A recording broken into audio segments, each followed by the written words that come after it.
kigo nizeho. Oh wow. Yize ku kigo nizeho yaririmbaga muri korali yo ku kigo. Yego. Ukuntu yaririmbaga. Yego. Nubwo yaje kurangiza atangira kuba umuhanzi. Yego. Ndamukunda nyine no kuvana cyane namukunda. Tubwire imwe mu ndirimbo Nshyashya narinzi nyine bayirimba neza mpitanyimenya umva yanshimishije. umva umukunze bingana iki? Umva mukunze kurushaho. Byuyongereyeho. Noneho tubwire rero noneho wowe Bosco Nshuti wamukundaga ku giti cyawe, tubwire ukundi kuntu wabonye abantu muri konseri. Abazi nababonye neza barinze neza. Hari n'abandi bahanzi yagiye atumira ku ruhande nka Aime yarinze neza yamukunze neza nawe ndamukunda. Chance na Ben nabo bari bahari barimbye nabo neza. Hari n'indi korali yari ihari iraririmba nayo isurutsa abantu bari barimo byari byiza cyane. Ngo tubwire noneho icyo washishikariza umuntu na nkunda niyo Nshuti Bosco nkunda cyane ari indirimbo z'Imana zifasha ziramya Imana zishima Imana. Yego. Nifuje kuba nagira muri kino gitaramo cyiwe n'abanege atumira ndabakunda Chance na Ben. Chance na Ben nkunda ukuntu baramya indirimbo zabo nyinshi. Yego. Mu by'ukuri nkunda niyo mpamvu nkunda ari kuramya mureba live. Yego. Mugafatanya mu kuramya biranezeza kandi bishimisha umutima wawe. Ukarushaho kumererwa neza ndetse no gusabana n'Imana. Kanya tuzanye n'inshuti niyo Bosco ikintu wamubwira? Namubwira cyane navuga ko mukunda nawe. Yego. Mukunda cyane kandi indirimbo aririmba zimfasha. Kurara tugana ku musozo bitewe n'ibyo waboneye mu gikonseri, bitewe n'ibyo wumvise, tubwira ukuntu uri burare. Byonyine turahita dusohoka mu kiganiro. Ndarara neza, ndarara nishimye, ntanasaraye, ntabwo uri kubyumva ko kuririmbira hejuru kwishima. Ndarara neza, ejo nzatangira akazi neza. Twongere tubasuhuze rero nshuti bakundwa nshuti z'umusaraba. Njye nk'uko musanzwe mubimenyereye ni Theogene. Turi aha ngaha rero kuri ka Kigali kuri iri hema riberamo ibitangaza bikomeye cyane mu buryo bwa gospel ndetse mu buryo bwo guhimbaza Imana ndetse no kuramya Imana. Uyu munsi rero murabibona tukubitanye n'umuhanzi turamutunguye, ariko reka tumubaze imvamutima ze mu buryo yitabiyemo kino giterane. Naje muri konseri y'umuhanzi Bosco Nshuti. Okay. Kubera ko nubwo konseri ari ya Bosco Nshuti harimo abahanzi benshi batandukanye. Tubwire noneho rero havuyemo Bosco Nshuti ninde muntu wundi waje wumva ufite inyota? Nabonye Badani Mutabazi, nabonye ba Jado Sinza, nabonye ba Chance na Ben, nabonye Tracy. Abo bantu ntabwo nabaherukaga kubera ubuzima bw'i Kigali cyangwa se kubera ubuzima bwo gushakisha, numvaga nabo nari mbakumbuye kubabona. Nanjye nitwa Pasi Jean uko nabibabwiye.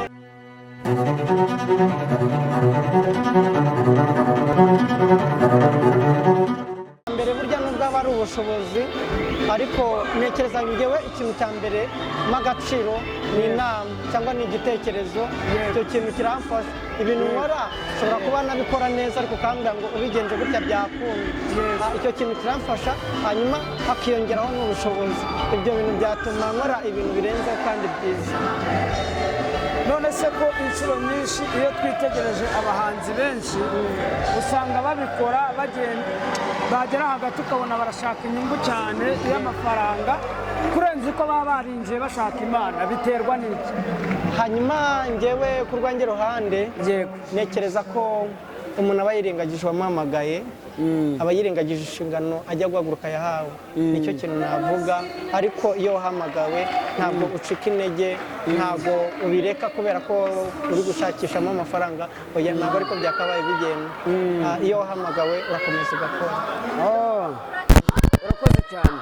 Ngaho rero gira inama cyangwa se ibyiza wabwira abantu bakunda indirimbo. Uratanga inama ku bahanzi, noneho ugire n'icyo watangariza abantu bakunda indirimbo. ikintu natangariza cyangwa nagira inama abahanzi ni ugukorana umwete kandi bakabikora badategereje inyungu z'ako kanya. Ingororano zo tuzazibona kandi n'umurimo mwiza kuririmba tuzanawukora n'iwacu mu ijuru. Hanyuma rero ikintu natangariza abakunzi banjye ni ukunkurikirana ku mbuga zanjye Facebook, Instagram. Ufite n'igitekerezo wanyandikira kuri WhatsApp nimero yanjye 0715 aho hose wambona kandi byagenda neza. Nababwira ko mukomeze munkurikirane, ikindi ni ukuri nugira igitekerezo ntuzagisubize. Urakoze cyane rero kubana natwe, Imana niguha umugisha, tuzongera ubutaha bitewe n'icyo bazakudutumaho tuzaguhamagara uze tuganire. Murakoze cyane. Murakoze nawe. Sanzwe iteka nk'uko tutajya duhwema kubagerera ahantu inkuru nziza y'Imana yageze, tutajya tutangwa kugira ngo tubabwire abantu mwabuze akanya ko kuhagera.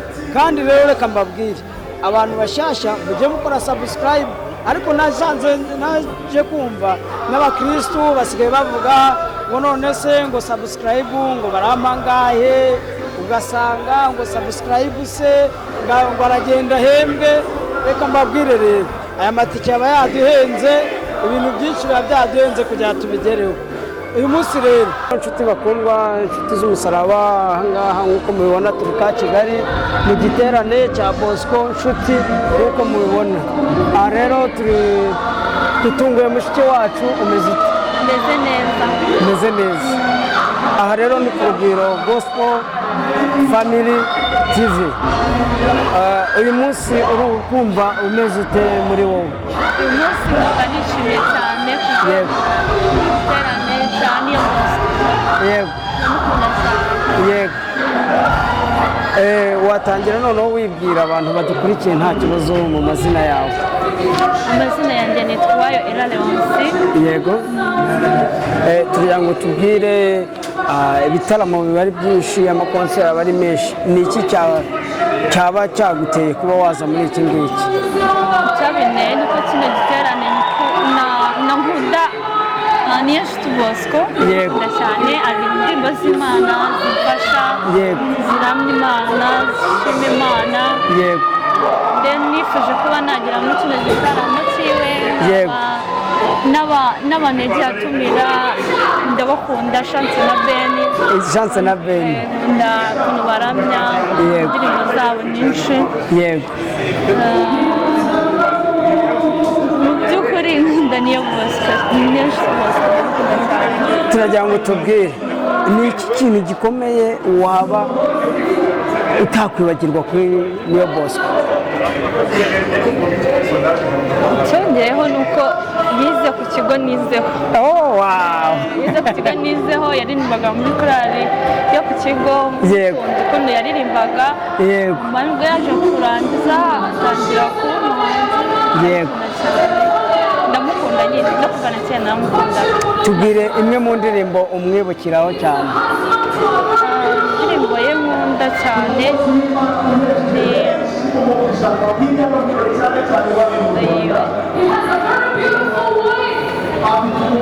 ntabwo uri kuyibuka neza, ariko niyibuka rero ntacyo kubera ko afite nyinshi, biranashoboka ko zose waba uzibuka buri uko ugiye kuzumva, ariko tubwire nk'icyo washishikariza abantu bakunda gospel.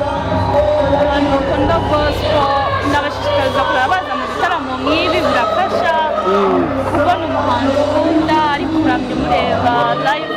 Yego. Mugafatanya mu kuramya, biranezeza kandi bishimisha umutima wawe. Yego. Ukarushaho kumererwa neza ndetse no gusabana n'Imana. Yego. Urakoze cyane. Mbese ngaho tubwire nk'ubu ngubu mu rubyiruko rwishishikariza abantu b'urubyiruko ndetse n'abandi bakunda gospel. Ikintu nabashishikariza ni ukuzaza baza mu bitaramo, bagakunda kujya mu rusengero, bakaza mu bitaramo. Urabona ko umuntu nimba ari umuhanzi ufite concert ukaba wayizamo, ni byiza cyane kuko kuba wagenda mu bindi bintu kandi uzi ko ukunda gospel, tuba tugomba kujya tugashyigikira abahanzi bacu. Ngaho tubwire nk'ubaka akanya tuzanye inshuti niyo Bosco, ikintu wamubwira?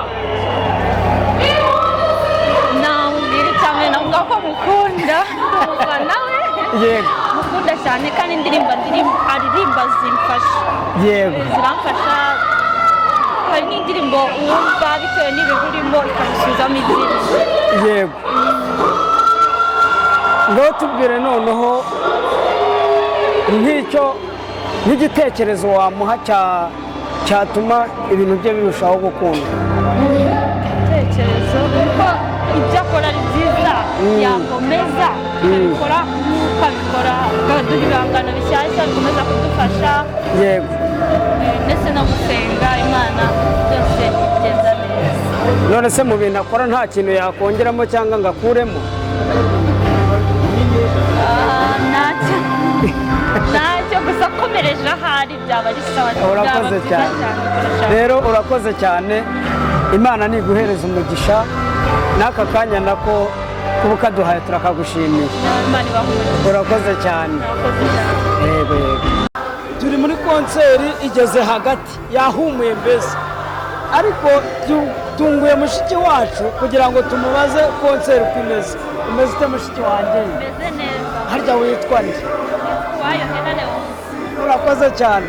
tubwire rero uri hano muri konseri igeze hagati nubwo itararangira, tubwire ikintu cyatumye uza muri ino konseri. ikintu cyatumye uza muri ino konseri ni uko niyo shubosika ndamukunda. uramukunda? ngaho tubwire, kuko umuntu akundira undi ibintu byinshi, wowe mukundira iki? shubosika mukundira ukuntu aririmba indirimbo zifite ubutumwa bwiza zimfasha bituma nsubizwamo ibyiringiro. noneho rero tubwire, ugeze muri konseri wishyuye tike yawe amafaranga wakoreye, tubwire ugeze muri konseri cyagushimishije. byanshimishije n'ukuntu yaririmbye nyine, kuba ndi kumubona ari kuririmba byanshimishije cyane. yaririmbye neza, indirimbo nziza nkunda zose, indirimbo ze zose ndazikunda, ariko n'indirimbo nkunda zose yaziririmba byanshimishije. ngaho tubwire nk'ikintu yakoze mu buryo bwo kuririmba, haba hari indirimbo yaririmbye, haba hari n'irindi jambo yavuze ukumva rigukoze ku mutima ukongera kumukunda bushyashya. hari indirimbo baririmbye nshyashya narinzi nyine baririmba neza mpita nyimenya, kumva biranshimishije. umva umukunze bingana iki? umva mukunze kurushaho. byiyongereyeho. noneho tubwire rero, noneho wowe Bosco nshuti wamukundaga ku giti cyawe, tubwire ukundi kuntu wabonye abantu muri konseri. abandi nababonye neza, baririmbye neza. hari n'abandi bahanzi yagiye atumira ku ruhande nka Aime, yaririmbye neza, yamukunze neza, nawe ndamukunda. Chance na Ben nabo bari bahari, baririmbye nabo neza. hari n'indi korali yari ihari iraririmba, nayo isurutse abantu bari barimo, byari byiza cyane. ngaho tubwire noneho icyo washishikariza umuntu udakunda gospel. yaracikanywe ku muntu udakunda gospel afite igihombo gikomeye. ese ubundi buriya namushishikariza gukunda gospel, akaza mu bitaramo bya gospel. ibitaramo byiza biba birimo imbaraga z'Imana, biruhura mu mutwe, biruhura niyo waba ufite ibibazo, indirimbo z'Imana zigusubizamo ibyiringiro, ukumva ko n'ibyo bibazo atari ibyawe ahubwo wabiharira Imana, Imana ikabikemura. noneho tugana ku musozo w'ikiganiro cyacu, ngaho tubwire, uhuye na Bosco nshuti wamubwira iki? namubwira ko mukunda, ndi umufana wiwe, nkunda indirimbo ze zifasha abantu benshi, nkamusabira n'umugisha. ngaho tubwire abantu bakunda amafaranga bakanga kwishyura tike ngo baze ahantu nk'aha ngaha. abo ngabo abantu bakunda bitandukanye, bashobora kuba wenda bo batabikunda bakanga kuza atari ko babuze amafaranga ariko batabikunda, ariko njyewe nabashishikariza kubikunda, bagatanga tike bakaza mu gitaramo bagasabana n'Imana, nabo ubwabo bakumva nyine ko bari kumwe n'Imana. ngaho tubwire ukuntu wumva ugiye kurara tugana ku musozo, bitewe n'ibyo waboneye mu gikonseri, bitewe n'ibyo wumvise, tubwire ukuntu uri burare. byonyine turahita dusohoka mu kiganiro. ndarara neza, ndarara nishimye, ntanasaraye, ntabwo uri kubyumva. kuba kuririmbira hejuru kwishima ndarara neza ejo nzatangira akazi neza kuko nabonye umuhanzi mwiza yaririmbye indirimbo nziza ndazikunda ndamukunda nawe nishimye ndarara neza. urakoze cyane Imana iguhe urakoze umugisha. cyane nawe. twongere tubasuhuze rero nshuti bakundwa nshuti z'umusaraba.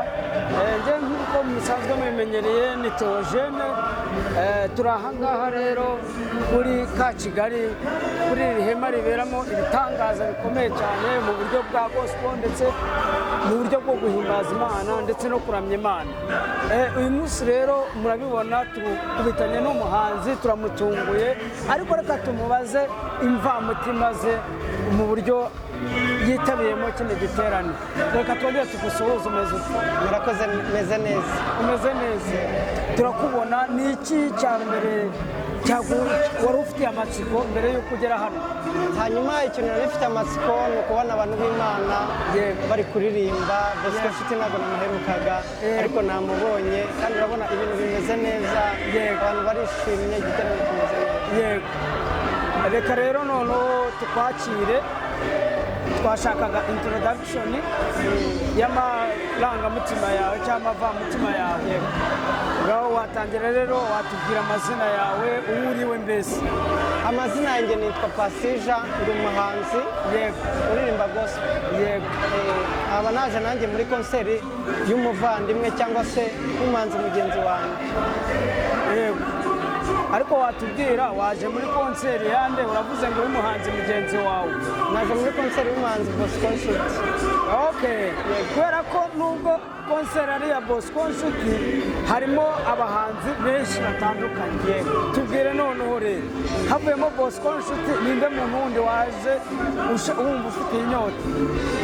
nabonye Badani Mutabazi, nabonye ba Jado Sinza, nabonye bashatse na Beni, nabonye Tracy. abo bantu ntabwo nabaherukaga kubera ubuzima bw'i Kigali cyangwa se kubera ubuzima bwo gushakisha, numvaga nabo nari mbakumbuye kubabona. noneho urakoze kutubwira ijambo ryiza. tubwire nk'imwe mu ndirimbo za Bosco Nshuti ukunda. nkunda nyinshi, ndanyuzwe, ibyo nunze ni indirimbo nkunda cyane. hari n'iyo waturirimbiraho agace gatoya? ibyo nunze ni ibyawe, nanjye ubwanjye ndi uwawe, nabura icyiza nkufite, mwami ko umagije. yego, urakoze cyane. urakoze. noneho wajya watwibwira nk'umuhanzi? yego, mu mubare w'abari bakwiye sinari kubonekamo, ariko waraje umindura ukwiriye. amazina yanjye nitwa Pasija nk'uko nabibabwiye, umuhanzi uririmba gospel, mba Kimisagara, neranira mu Biryogo, ibirenze byose aduhana umugisha. urakoze cyane. none se Jean, yego, tubwire ni iki ubona, niyo mbogamizi ubona muri gospel? imbogamizi ikunda kuboneka atari ngewe gusa, ntabwo abantu bose babyumva uko bikorwa cyangwa se uko twakabaye tubikora mu buryo bw'ubushobozi. ubushobozi bukomeza kuba bukeya ku bahanzi, niyo mbogamizi ikunda kuzamo. ndumva aricyo gikomeye gikunda kuzamo. none se iyo witegereje aba bahanzi bakuru, ni iki ubigiraho? ikintu cya mbere mbigiraho ni ugukorana umwete, ni ugukora ibintu byinshi kandi mu gihe gitoya, mbese ni ukudacika intege. nicyo kintu mbona, kuko uyu muziki habamo ibintu byinshi byatuma umuntu acika intege, ariko kimwe cyo kubera ko Imana yaduhamagaye bituma, nicyo mbigiraho kudacika intege, tukamenya ko Imana yaduhamagaye. none se nk'umuntu umunsi wa none ugukurikira, ubona ari igiki yagukorera ku buryo wakumva unejejwe no kuba umuhanzi? subiramo ikibazo ntabwo nacyumvise. ndavuze ngo umuntu ugukurikirana ku munsi wa none uravuze uti duhura n'ikibazo cy'ubukene amafaranga wowe wavuze ubukene buriya amafaranga azamo ni iki umuntu wagukunda ku munsi wa none yagusapotingaho? Hanyuma ikintu cya mbere burya nubwo aba ari ubushobozi ariko ntekereza ngewe ikintu cya mbere m'agaciro ni inama cyangwa ni igitekerezo. Icyo kintu kiramfasha. Ibintu nkora ushobora kuba nabikora neza ariko ukambwira ngo ubigenje gutya byakunda. Icyo kintu kiramfasha hanyuma hakiyongeraho n'ubushobozi. Ibyo bintu byatuma nkora ibintu birenzeho kandi byiza. none se ko inshuro nyinshi iyo twitegereje abahanzi benshi usanga babikora bagera hagati ukabona barashaka inyungu cyane y'amafaranga kurenza uko baba barinjiye bashaka Imana, biterwa n'iki? Hanyuma ngewe ku rwanjye ruhande ntekereza ko umuntu aba yirengagije uwamuhamagaye, aba yirengagije inshingano ajya guhaguruka yahawe. Nicyo kintu navuga. Ariko iyo wahamagawe ntabwo ucika intege, ntabwo ubireka kubera ko uri gushakishamo amafaranga. Oya, ntabwo ariko byakabaye bigenda. Iyo wahamagawe urakomeza ugakora. Urakoze cyane. Ngaho rero gira inama cyangwa se ibyiza wabwira abantu bakunda indirimbo. Uratanga inama ku bahanzi, noneho ugire n'icyo watangariza abantu bakunda indirimbo. Ikintu natangariza cyangwa nagira inama abahanzi ni ugukorana umwete kandi bakabikora badategereje inyungu z'ako kanya. Ingororano zo tuzazibona kandi ni umurimo mwiza kuririmba, tuzanawukora n'iwacu mu ijuru. Hanyuma rero ikintu natangariza abakunzi banjye ni ukunkurikirana ku mbuga zanjye Facebook, Instagram. Ufite n'igitekerezo wanyandikira kuri WhatsApp, nimero yanjye 0715 aho hose wambona kandi byagenda neza. Nababwira ko mukomeze munkurikirane. Ikindi ni ukuri nugira igitekerezo ntuzagisubize. Urakoze cyane rero kubana natwe. Imana niguha umugisha. Tuzongera ubutaha bitewe n'icyo bazakudutumaho, tuzaguhamagara uze tuganire. Murakoze cyane. Murakoze nawe.